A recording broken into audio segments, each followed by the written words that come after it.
ਸਾਡੇ ਚੇਤਿਆਂ 'ਚ ਕਈਆਂ ਤੇ ਦਾਤੀਆਂ ਦੇ ਗੀਤ, ਥੋੜੀ ਖੁਸ਼ੀ ਤੇ ਬਹੁਤੀਆਂ ਉਦਾਸੀਆਂ ਦੇ ਗੀਤ। ਅਸਲਾਮ ਵਾਲੇਕੁਮ ਮਿੱਤਰੋ ਪਿਆਰੋ, ਕੀ ਹਾਲ ਹੈ ਤੁਹਾਡਾ?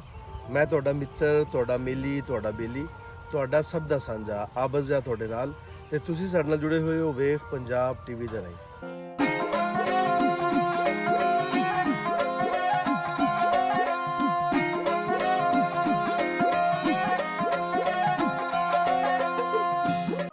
मित्रों प्यारे, हर साल जब फसल तैयार होने वाली होंदी है तो किसान आ सोचता है, आपकी प्लैनिंग करता है कि आ फसल चुक के मैं आपकी धी विआहनी है, आ फसल चुक के मैं आपके कोठे पक्के करने ने, आ फसल चुक के मैं कोई आपदा पुत्र विआहना है, मैं कोई आपदा कर्जा लाना है।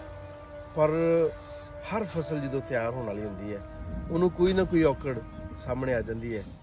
कई बार इंज होंदा है कि सानू बारिशां घेर लैंदियां ने, कई बार इंज होंदा है कि हनेरियां तूफान घेर लैंदे ने, ते जे कोई फसल बच जाए तो फिर सानू साडी सरकार घेर लैंदी है। फिर सानू थोड़े मुल विच साडे कोलों शैवां खरीद के, थोड़े मुल विच साडे कोलों जिनस खरीद के ते सरकार मुनाफा लैंदी है। आ किड्डी माड़ी गल है। किसान बेचारा किधर जावे? आ तुहाडे सामने मेरे जिहड़े पिछे कणक पक्की हुई सोने वर्गी, आ हुण जिहड़ा कल या परसों बारिश आई है, तूफान आया है, हनेरी आई है, ਉਹਦੇ ਨਾਲ किसान ਦੇ ਸਾਰੇ ਚਾਅ ਜਿਹੜੇ ਨੇ ਉਹ ਰੋਂਦੇ ਗਏ ਨੇ। ਉਹਨੇ ਪਤਾ ਨਹੀਂ ਕੀ ਕੁਝ ਸੋਚਿਆ ਸੀ ਆਪਣੇ ख्वाबां 'ਚ, ਆਪਣੇ ਖਿਆਲਾਂ ਦੇ ਵਿੱਚ ਕਿ ਇਸ ਵਾਰੀ ਮੈਂ ਆਪਣੇ ਭੜੋਲੇ ਵੀ ਭਰਾਂਗਾ, ਮੈਂ ਉਸ਼ਰ ਵੀ ਕੱਢਾਂਗਾ ਇਹਦੇ ਵਿੱਚੋਂ, ਮੈਂ ਗਰੀਬਾਂ ਦੀ ਮਦਦ ਵੀ ਕਰਾਂਗਾ, ਮੈਂ ਪਤਾ ਨਹੀਂ ਕਿਹੜੇ ਕਿਹੜੇ ਚਾਅ ਪੂਰੇ ਕਰਨੇ ਨੇ ਇਹਦੇ ਨਾਲ। ਪਰ ਕੁਦਰਤ ਨੂੰ ਸ਼ਾਇਦ ਆ ਮਨਜ਼ੂਰ ਨਹੀਂ ਹੈ। ਕੁਦਰਤ ਇੱਥੇ ਮੇਰੀ ਇੱਕ ਰਿਕੁਐਸਟ ਹੈ ਤੁਹਾਡੇ ਸਾਰਿਆਂ ਦੇ ਅੱਗੇ ਕਿ ਕਿਸਾਨ ਵਿਚਾਰਾ ਜਿਹੜਾ ਸਾਨੂੰ ਸਾਰਾ ਸਾਲ ਅੰਨ ਦਿੰਦਾ ਹੈ, ਜਿਹੜਾ ਸਾਡਾ ਅੰਨਦਾਤਾ ਹੈ, ਜਿਹੜਾ ਸਾਨੂੰ ਰੋਟੀ ਖਾਣ ਦੇ ਜੋਗਾ ਕਰਦਾ ਹੈ, ਸਾਡੇ ਵਾਸਤੇ ਆਸਾਨੀਆਂ ਪੈਦਾ ਕਰਦਾ ਹੈ, ਸਾਰਾ ਸਾਲ ਮੁੜਕੇ ਦੇ ਨਾਲ ਨਹਾਉਂਦਾ ਹੈ, ਉਹ ਕਿਸਾਨ ਵਾਸਤੇ ਅਸੀਂ ਕੀ ਕਰਦੇ ਪਏ ਹਾਂ? ਉਹ ਕਿਸਾਨ ਵਾਸਤੇ ਅਸੀਂ ਕਿੰਨੀਆਂ ਸੌਖ ਪੈਦਾ ਕਰਦੇ ਪਏ ਹਾਂ? ਤੇ ਜੇ ਮੈਂ ਇੱਕ ਚੀਜ਼ ਇੱਥੇ ਐਡ ਕਰਦਾ ਜਾਵਾਂ ਕਿ ਅਸੀਂ ਰੋਜ਼ੇ ਰੱਖ ਰਹੇ ਹਾਂ, ਬਹਿਸੀਅਤ ਮੁਸਲਮਾਨ ਮੈਂ ਇੱਥੇ ਗੱਲ ਕਰ ਰਿਹਾ, ਤੇ ਸਾਡੇ ਬਹੁਤ ਸਾਰੇ ਮਿੱਤਰ ਪਿਆਰੇ ਜਿਨ੍ਹਾਂ ਨੇ ਸਵੇਰ ਆਫਿਸ ਜਾਣਾ ਹੈ, ਜਾਂ ਕੋਈ ਸਕੂਲ ਟੀਚਰ ਹੈ, ਕੋਈ ਗਵਰਨਮੈਂਟ ਮੁਲਾਜ਼ਮ ਹੈ, ਕੋਈ ਪ੍ਰਾਈਵੇਟ ਜੌਬ ਕਰਦਾ ਪਿਆ, ਜਾਂ ਕਿਸੇ ਦੀ ਕੋਈ ਮਜ਼ਦੂਰੀ ਹੈ, ਉਹ ਦੁਆ ਕਰਦੇ ਨੇ ਯਾ ਅੱਲਾ ਰੋਜ਼ੇ ਠੰਡੇ ਹੋ ਜਾਣ, ਯਾ ਅੱਲਾ ਰੋਜ਼ੇ ਠੰਡੇ ਹੋ ਜਾਣ। ਤੇ ਜਿਹੜਾ ਕਿਸਾਨ ਹੈ, ਯਕੀਨ ਕਰੋ ਕਿ ਉਹਦੀ ਜਾਨ ਮੁੱਠੀ ਚਾਹੀ ਹੁੰਦੀ ਹੈ।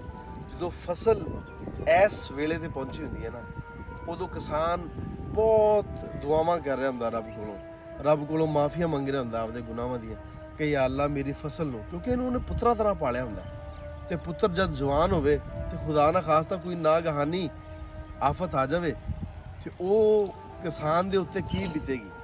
ਉਹਦੀ ਫਸਲ ਇਸ ਵੇਲੇ ਪੱਕ ਕੇ ਜਵਾਨ ਹੈ ਤੇ ਹੁਣ ਡਿੱਗੀ ਪਈ ਹੈ ਸਾਰੀ ਫਸਲ। ਹਜੇ ਵੀ ਬੱਦਲ ਜਿਹੜਾ ਉਹ ਗੱਜ ਰਿਹਾ ਹੈ।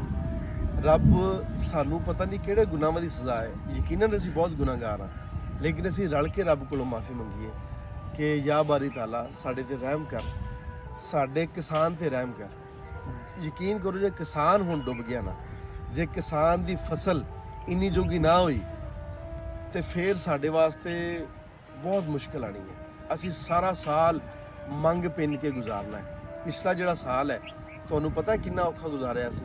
ਲੈਣਾ ਲੱਗੀਆਂ ਨੇ ਆਟੇ ਵਾਸਤੇ ਰੋਂਦੇ ਬੰਦੇ, ਆਟੇ ਵਾਸਤੇ ਮਰਦੇ ਬੰਦੇ ਅਸੀਂ ਇਸ ਮੁਲਕ ਵਿੱਚ ਵੇਖੇ ਨੇ। ਤੇ ਦੁਆ ਕਰੋ ਕਿ ਆਫਤ ਦੁਬਾਰਾ ਸਾਡੇ ਤੇ ਨਾ ਆਵੇ, ਕੰਮ ਸਾਡੇ ਨਾਲ ਦੁਬਾਰਾ ਨਾ ਹੋਵੇ। ਆਪਦੇ ਰੱਬ ਨੂੰ ਰਾਜ਼ੀ ਕਰੀਏ, ਰੱਬ ਕੋਲੋਂ ਮਾਫੀ ਮੰਗੀਏ ਕਿ ਯਾ ਬਾਰੀ ਤਾਲਾ ਸਾਡੇ ਤੇ ਰਹਿਮ ਕਰ।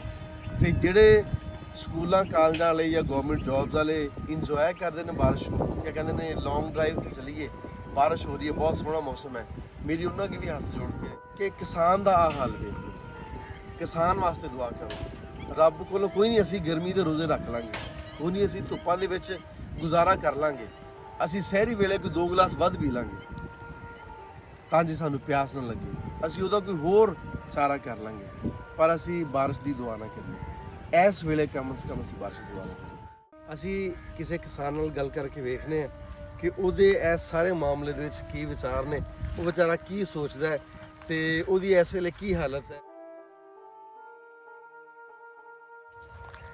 ਕੋਈ ਨਹੀਂ ਸੋਹਣਿਆ ਰੱਬਾ, ਤੂੰ ਹੀ ਹੈ ਸਾਡਾ ਵੀ ਕਿਸਾਨਾਂ ਦਾ। ਤੂੰ ਹੀ ਪਾਰ ਲੰਘਾਉਣਾ।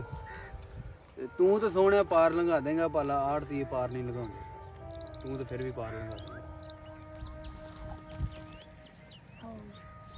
ਦਿਹਾੜੀ ਲਾਈ ਹੋਵੇ, ਪਤਾ ਹੋਵੇ ਸ਼ਾਮ ਨੂੰ ਮਿਲ ਜਾਣੀ ਹੈ। ਅਸਲਾਮ ਵਾਲੇਕੁਮ ਜੀ। ਵਾਲੇਕੁਮ ਸਲਾਮ ਭਾਈ। ਕੀ ਹਾਲ ਹੈ ਜੀ? ਠੀਕ ਠਾਕ ਜੀ, ਤੁਸੀਂ ਸੁਣਾਓ? ਕੀ ਨਾਮ ਭਾਈ ਦਾ? ਭਾਈ ਦਾ ਨਾਂ ਰਹਿਮਾ ਜੀ। ਅੱਛਾ, ਤੇ ਪਹਿਲੀਆਂ ਆਪਣੀਆਂ ਜੀ?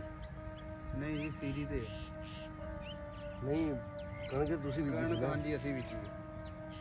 ਤੇ ਆ ਜਿਹੜੇ ਡਿੱਗ ਪਈ ਹੈ ਕਣਕ, ਜਿਹੜੇ ਹਾਂਜੀ ਹਿੱਸੇ ਤੇ ਤੁਹਾਡਾ ਨਾ, ਹਾਂਜੀ। ਤੇ ਸੀਰੀ ਤੁਸੀਂ ਲਈ ਹੈ ਜ਼ਮੀਨ, ਕਿੰਨੀ ਜ਼ਮੀਨ ਲਈ ਹੈ? ਇਹ 2 ਕਿੱਲੇ ਹੈ ਜੀ। ਤੇ 8ਵਾਂ ਹਿੱਸਾ ਹੋਣਾ ਤੁਹਾਡਾ। ਹਾਂਜੀ। ਤੇ ਉਹਦੇ 'ਚ ਤੇ ਮੈਨੂੰ ਲੱਗਦਾ ਮਸਾਂ ਘਰ ਦੇ ਦਾਣੇ ਹੀ ਆ ਤੁਹਾਡੇ ਕੋਲ ਆਉਂਦੇ ਘਰ ਨੇ ਦੇ ਸਾਲ ਦਾਣੇ ਕੀ ਜੀ, ਕਣਕ ਡਿੱਗ ਪਈ ਆ ਸਾਰੀ, ਤੇ ਇਹ ਚੋਂ ਕੋਈ ਨਿਕਲੂਗਾ ਤੇ ਕੋਈ ਸਾਨੂੰ ਵੀ 8ਵਾਂ ਹਿੱਸਾ ਆਊਗਾ।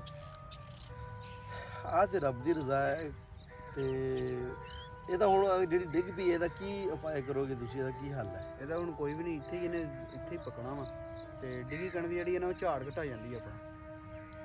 ਜਿੱਥੇ ਫਰਜ਼ ਕਰੋ ਕੋਈ ਆਪਣਾ 50 ਮਣ ਔਸਤ ਨਿਕਲਣੀ ਹੈ ਪੈਲੀ ਦੀ, ਉੱਥੇ 40 ਨਿਕਲ ਆਊਗੀ, 38 35 ਇਸੇ ਤੱਕ ਇਹਨੇ।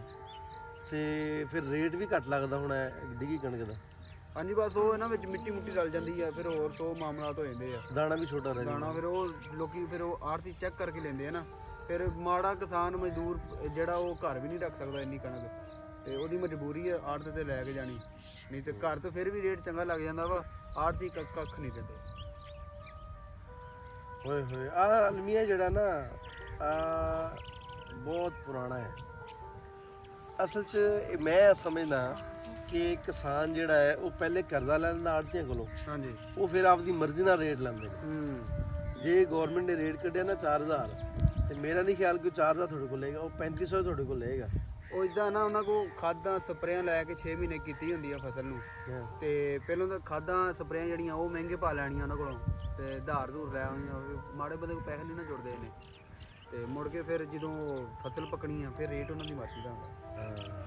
ਫਿਰ ਦੂਸਰੀ ਆੜਤ ਤੇ ਤੁਸੀਂ ਲੈ ਕੇ ਨਹੀਂ ਜਾ ਸਕਦੇ। ਤੇ ਨਾਲੇ ਜੇ ਸਰਕਾਰ ਨੇ ਕਹਿਤਾ ਵੀ ਸਾਰੀ ਅਸੀਂ ਲੈਣੀ ਹੈ ਕਣਕ, ਉਹਨੂੰ ਵੀ ਦੇਣੀ ਪੈਣੀ ਸਰਕਾਰ ਨੂੰ। 25 ਮਣ ਕਹਿੰਦਾ ਆਪ ਰੱਖੋ, ਬਾਕੀ ਸਾਰੀ ਜਿਹੜੀ ਆ ਉਹ ਤਾਂ ਸਰਕਾਰ ਨੇ ਕਿੱਥੇ ਮਸਾ ਲੈ ਸਕਦੇ ਆ।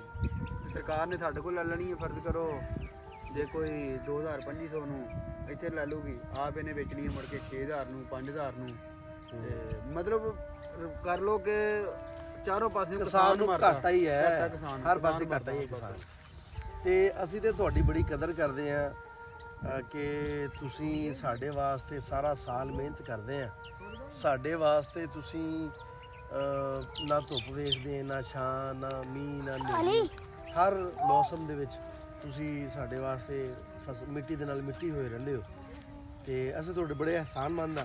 ਤੇ ਬਹਰਹਾਲ ਦੁਆ ਹੀ ਕਰ ਸਕਦੇ ਹਾਂ ਅਸੀਂ ਤੁਹਾਡੇ ਲਈ ਕਿ ਸੋਹਣਾ ਸਾਈਂ ਆਪਣੀ ਰਹਿਮਤ ਕਰੇ, ਔਰ ਜਿਹੜਾ ਅਬਰ ਹੈ ਆ ਫੇਰ ਕੋਈ ਜਦੋਂ ਤੁਹਾਨੂੰ ਪਾਣੀ ਦੀ ਲੋੜ ਹੋਵੇ ਉਹਦੇ ਵਾਸਤੇ ਰੱਖ ਲਵੇ। ਉਹਦੇ ਖਜ਼ਾਨੇ 'ਚ ਕਿਹੜਾ ਕੋਈ ਥੋੜ ਹੈ। ਇੰਜੀ ਗੱਲ।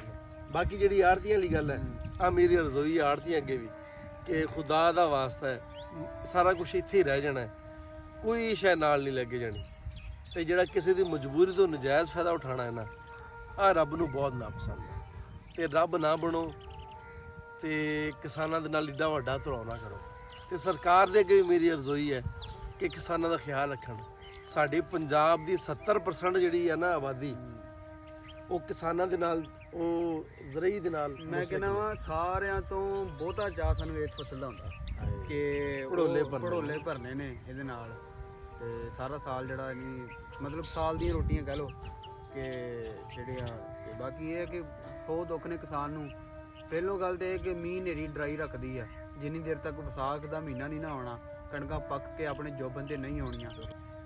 ਮੈਂ ਕਹਿੰਦਾ ਵਾਂ ਵੀ ਮੀਆਂ ਸਾਹਿਬ ਨੇ ਵੀ ਫਰਮਾਇਆ ਨਹੀਂ ਕਿ ਜਿਉਂ ਵੇਲਣੇ ਵਿੱਚ ਗੰਨਾ, ਜੋ ਉਹਨੂੰ ਕਹਿ ਹੁਣ ਨਿਕਲ ਮੁਹੰਮਦ ਹੁਣ ਨਿਕਲੇ। ਤੇ ਉਂਝ ਜਾਨ ਸਾਡੀ ਨਾ ਜਿਹੜੀ ਉਹ ਸੋਲੀ ਤੇ ਯਕੀਨ ਕਰੋ ਟੰਗੀ ਰਹਿੰਦੀ ਹੈ ਜਿੰਨੀ ਦੇਰ ਤੱਕ ਦਾਣੇ ਘਰ ਨਹੀਂ ਆ ਜਾਂਦੇ। ਅਸੀਂ ਬਹਰਹਾਲ ਤੁਹਾਡੇ ਦੁੱਖ ਨੂੰ ਸਮਝਦੇ ਹਾਂ ਕਿ ਆ ਛੋਟਾ ਦੁੱਖ ਨਹੀਂ ਹੈ। ਹਰ ਪਾਸੇ ਕਿਸਾਨ ਨਾਲ ਧੱਕਾ। ਅਸੀਂ ਮਤਲਬ ਢਿੱਡ ਭਰਨ ਵਾਸਤੇ ਕੀ ਕਰਦੇ ਆ, ਲੋਕੀ ਸੁੱਤੇ ਹੁੰਦੇ ਆ ਤੇ ਅਸੀਂ ਹਲ ਪਜਾਲੀ ਚ ਹੋਇਆ ਹੁੰਦਾ ਹੈ। ਪਾਣੀ ਅੱਧੀ ਰਾਤ ਨੂੰ 12 ਵਜੇ 1 ਵਜੇ ਪਾਣੀ ਦੀ ਵਾਰੀ ਹੈ। ਸੱਪਾਂ ਦੀਆਂ ਸਿਰੀਆਂ ਮਿੱਧ ਕੇ ਰਿਜਕ ਲਿਆਈਦਾ ਹੈ। ਮੇਰੇ ਦਮ ਨਾਲ ਜੀਵੇ ਦੁਨੀਆ, ਮੇਰੇ ਨਾਲ ਜਹਾਨ, ਮੈਂ ਧਰਤੀ ਦਾ ਦਾਤਾ ਲੋਕੋ, ਮੈਂ ਮਜ਼ਦੂਰ ਕਿਸਾਨ। ਲਓ ਜੀ ਮਿੱਤਰੋ ਪਿਆਰਿਓ, ਇਹਦੇ ਨਾਲ ਹੀ ਅੱਜ ਦੇ ਪ੍ਰੋਗਰਾਮ ਨੂੰ ਮੁਕਾਉਂਦੇ ਆ। ਆਪਣਾ ਤੇ ਆਪਣੇ ਨਾਲ ਦੇ ਕਿਸਾਨਾਂ ਦਾ ਰੱਖਿਆ ਜੇ ਢੇਰ ਸਾਰਾ ਖਿਆਲ। ਮੇਰਾ ਪਿਆਰ, ਮੇਰੀਆਂ ਮੁਹੱਬਤਾਂ ਤੁਹਾਡੇ ਸਾਰਿਆਂ ਦੇ ਨਾਲ। ਜਿਉਂਦੇ ਵਸੋ ਤੇ ਖਿੜਖਿੜ ਹੱਸੋ। ਰੱਬ ਰੱਖਾ।